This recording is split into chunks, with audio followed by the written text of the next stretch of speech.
Well, when they're not signing us up to economic suicide, Albo and co., as we just saw, are gallivanting around the world playing diplomacy. But, as Cameron Milner has warned today in the Australian newspaper, has all this globe-trotting come at a cost, as a host of domestic issues pile up and seem to overwhelm the government? Joining me now for his analysis of this and so much more is Greg Sheridan, the wonderful foreign editor at the Australian newspaper. Greg, it's great to see you. Albanese in Indonesia, Penny Wong in the Pacific, Richard Marles in Singapore, Trade Minister Don Farrell in Geneva. They're all over the place, literally, I would say, or am I being totally unfair, Greg? Rowan, it's a joy to be with you. It's a joy to be with you. And I ought to think of an adjective better than wonderful to describe you. Look, I think those trips are okay. I think some of the other ministers in London and so on, that's a bit ropey. But these urgent trips, I mean, Albo had to go to the Quad. Scott Morrison called the election to come 2 days before the Quad meeting. What better could he have been doing than meeting the President of the United States, the Prime Minister of Japan, the Prime Minister of India as well? And then going for a day or two to Indonesia is absolutely right. A very complex, difficult relationship, Indonesia.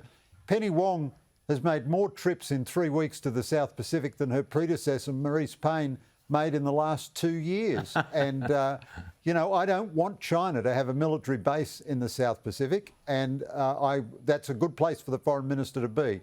And Don Farrell, the trade minister's in Geneva. Well, Geneva is one of the dullest cities on the entire planet, so good luck to him. Now, and also, they're not like Gough Whitlam used to travel, spending 2 weeks amongst Greek ruins. I think they're doing good business for the nation in those places. So just on Penny Wong's visits there, so, she's, as we heard, she's taking her climate ideology with her, that she's selling that as a thing. Has she also got, a big bag of Australian $100 notes in the overhead locker there? How do we secure that relationship with the Solomons, Greg? Well, I think she has metaphorically. So I disagree with the Labor government's climate policy, but it is their policy, and some people internationally like it. So they are right to make a diplomatic plus of it. I mean, it's going to bugger our economy up. We might at least get some benefit from it in foreign policy terms.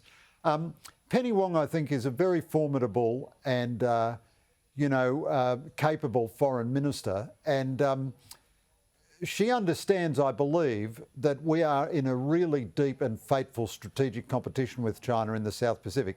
Now, aid is certainly part of it, but just turning up is a good deal of it. Was it Woody Allen who said that, just turning up is 90% of life? And the Pacific Islands are not, frequently visited by international statesmen and stateswomen, whatever the correct term is. And, it has to be aid, it has to be working visas, it has to be more immigration, it has to be an integration of our economy and theirs, and it has to be a deep, serious paying attention to managing that part of the world, because it may not hold the rewards for us that, as Singapore does economically or something like that.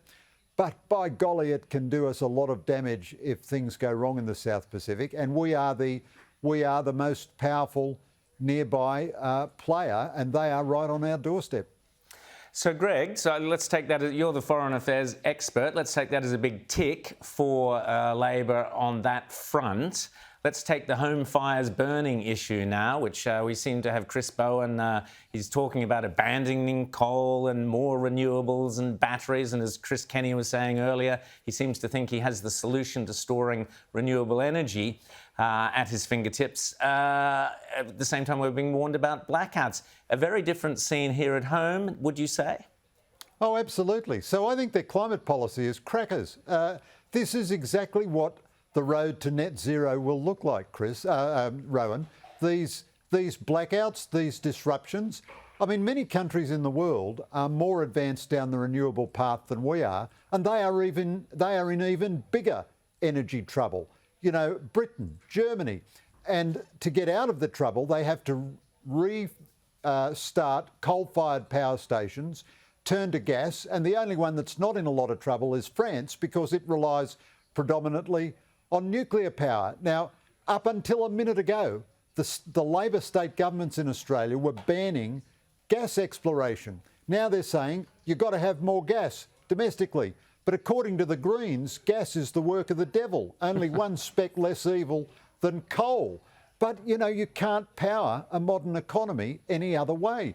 Renewables only work when the wind is blowing and the sun is shining, and the cost of having backup power, so you've got to have coal or gas or some other plant fully functional all the time, even if you don't use it much, because it's got to be there to back up when the renewables aren't working. This is the future. You know, I'm Lincoln Stephens. I've seen the future and it doesn't work. Well, Greg, I imagine our current woes might have made it into the conversation, the phone conversation between two eminent global leaders. President Xi of China and Russian President Vladimir Putin have had a phone call together. What do you think they were chatting about, Greg? Well, President Xi, according to the Russian report of the conversation, and I'm sure the Russians wouldn't verbal Xi Jinping because the consequences of that would be too severe.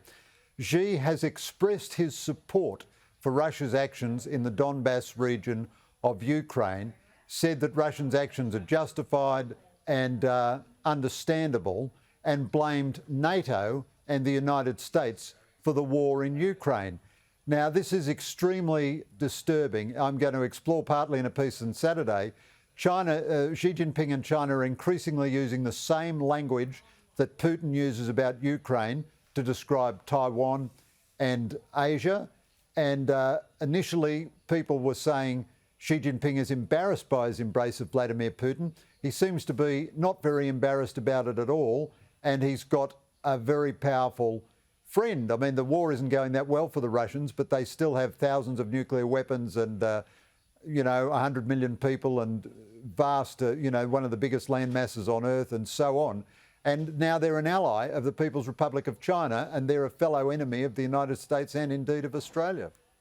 And Greg, question without notice, what did you make of the Pope? I know your interest in religious affairs has led to some terrific books. What did you make of the Pope kind of playing a bit of moral equivalence or refusing to, blaming NATO basically for Russia's invasion of Ukraine? What did you make of that? Well, look, I'd tell you honestly, Rowan, all joking aside, this is the most disappointing statement I've seen from the Pope. There's no justification for it at all. I've tried to see the good in the Pope, and, he's obviously a good person, but when he talks about economics and foreign affairs, he often says things that are just wrong. And but he has the saving virtue of frequently saying he has no expertise in economics and foreign affairs, and he amply proves that every time he speaks on it. But you don't need any expertise to see who the aggressor is in Ukraine. And he may think that he's playing some deep game of trying to, draw the Russian Orthodox Church into dialogue or something. But look, if the Pope can't speak with moral clarity in a situation as extreme as this, where innocent Ukrainian towns are being slaughtered by bombs, innocent Ukrainian civilians are being murdered and raped and killed as a matter of Russian state policy, then really he ought just not to say anything about it at all. And Greg, just speaking of kind of morality, if you like, Australia has refused to sign up to the US statement calling for an end to disproportionate scrutiny of Israel by the UN Human Rights Council, which was backed by 22 nations, including Britain, Germany, Brazil, others. Australia did its own statement, which I discussed yesterday with Michael Danby, saying it was deeply concerned about the ongoing conflict, loss of life and human rights. Just briefly, what did you make of the Labor position there, good or bad?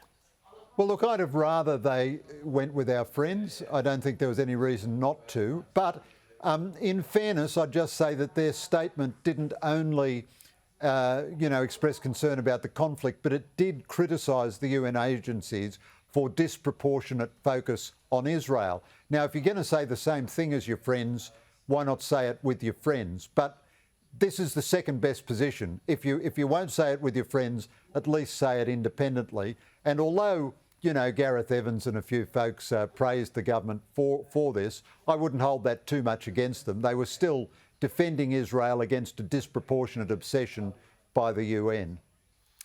Greg Sheridan, always great to chat to you, and I, for one, will certainly be reading that Saturday column in the Weekend Australian, as I always do. Great reading, looking forward to it. Thank you so much for joining us tonight on Credlin.